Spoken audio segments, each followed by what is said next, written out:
আজি ৭৫ সংখ্যক গণতন্ত্ৰ দিৱস। সমগ্ৰ দেশৰ লগতে গোলাঘাট জিলাৰ এক অগ্ৰণী সাংস্কৃতিক অনুষ্ঠান শান্তি মিলন সাংস্কৃতিক গোষ্ঠীৰ কাৰ্যালয়ত ৭৫ সংখ্যক গণতন্ত্ৰ দিৱস পালন কৰা হয়। বিগত বৰ্ষসমূহৰ দৰে পালন কৰিব পৰা নাই যদিও অনুষ্টুপীয়াকৈ গণতন্ত্ৰ দিৱস পালন কৰা হয়। উক্ত অনুষ্ঠানটোত পুৱা ৭ বজাত জাতীয় পতাকা উত্তোলন কৰে গোষ্ঠীৰ মুখ্য সম্পাদক শান্তনু নন্দন গোস্বামীয়ে। ইয়াৰ লগতে অনুষ্ঠানটোত উপস্থিত থাকে গোষ্ঠীৰ সভাপতি দীপেন বৰঠাকুৰ, হিমাংশু হাজৰিকা, দৰ্শন শৰ্মা, কাজল হাজৰিকা, জিতুপন গোস্বামীৰ লগতে অন্যান্য বিষয়ববীয়াসকল। ইয়াৰ লগতে শান্তি মিলন সাংস্কৃতিক গোষ্ঠীৰ বেনাৰত থকা শান্তি মিলন চিত্ৰকলা কেন্দ্ৰৰ ছাত্ৰ-ছাত্ৰীসকলৰ হৈ যোৱা চিত্ৰকলাৰ পৰীক্ষাৰ ফলাফল আৰু মাৰ্কশ্বিট দিয়া হয়। উল্লেখযোগ্য যে চিত্ৰকলা কেন্দ্ৰৰ সকলো ছাত্ৰ-ছাত্ৰীয়ে ডিষ্টিংশ্যনসহ উত্তীৰ্ণ হয়।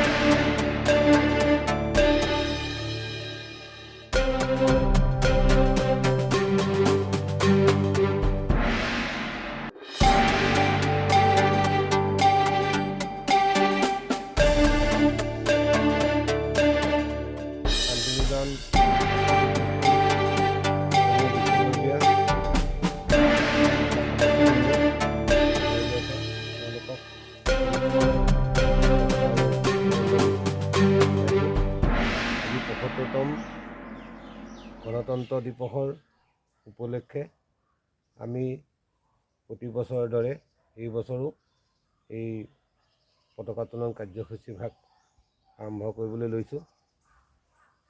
আমাৰ এই আজি পতাকা উত্তোলন কৰিব আমাৰ গোষ্ঠীৰ স্থায়ী সাধাৰণ সম্পাদক শান্তনু নন্দন গোস্বামীদেৱে, আৰু তেখেতক প্ৰথমে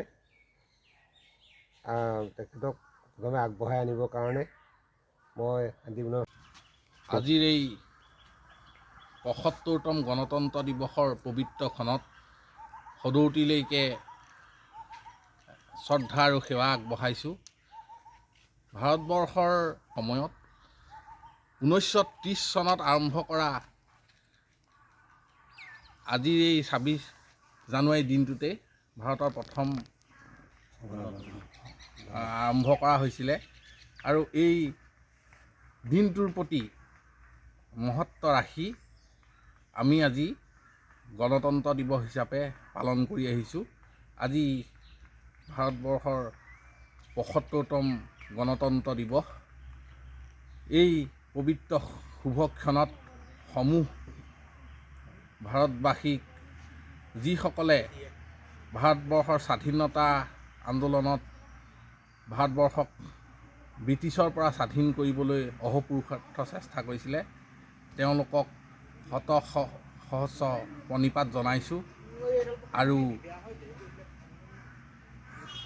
যিসকলে এই আন্দোলনত শ্বহীদ হৈছিলে তেওঁলোকলৈকো সেৱা আগবঢ়াইছোঁ। গণৰাজ্য দিৱসৰ প্ৰাকক্ষণত সমূহ ভাৰতীয় নাগৰিকক আমি ভাৰতবৰ্ষৰ এই সোণালী ক্ষণত শ্ৰদ্ধা আৰু সেৱা জনাইছোঁ। নমস্কাৰ। শান্তি মিলন সাংস্কৃতিক গোষ্ঠীৰ তৰফৰ পৰা ভাৰতবাসী তথা সমূহ অসমবাসী ৰাইজলৈ আমাৰ শান্তি মিলন সাংস্কৃতিক গোষ্ঠীৰ তৰফৰ পৰা আন্তৰিক শ্ৰদ্ধা আৰু অভিনন্দন আগবঢ়াইছোঁ। আজি ৭৫তম গণতন্ত্ৰ দিৱসৰ শুভক্ষণত আমি সমবেত হৈ আজি পতাকা উত্তোলন কাৰ্যসূচীৰ পিছতে আমি অসমবাসী ৰাইজক তথা ভাৰতবাসী ৰাইজক সম্বোধন জনাইছোঁ। আৰু আমাৰ দেশখন যিসকল বীৰ বীৰাংগনাৰ ত্যাগৰ ফলত আজি এনেধৰণে আমি এই ৭৫তম গণৰাজ্য দিৱস পালন কৰিবলৈ আগবাঢ়িছোঁ। তেখেতসকলক এই শুভক্ষণত আমি শ্ৰদ্ধা নিবেদন কৰিছোঁ। আশা ৰাখিছোঁ আমাৰ ভাৰতবৰ্ষ তথা অসমবাসী অসম ৰাজ্যখন খুব সমৃদ্ধিৰে আগবাঢ়ক। সকলোৱে শান্তি শৃংখলা বজাই ৰাখি ভাৰতবৰ্ষ তথা অসমৰ উন্নতিৰ হকে সকলোকে অহোপুৰুষাৰ্থ কৰিব বুলি মই আশা ৰাখিছোঁ। ধন্যবাদ।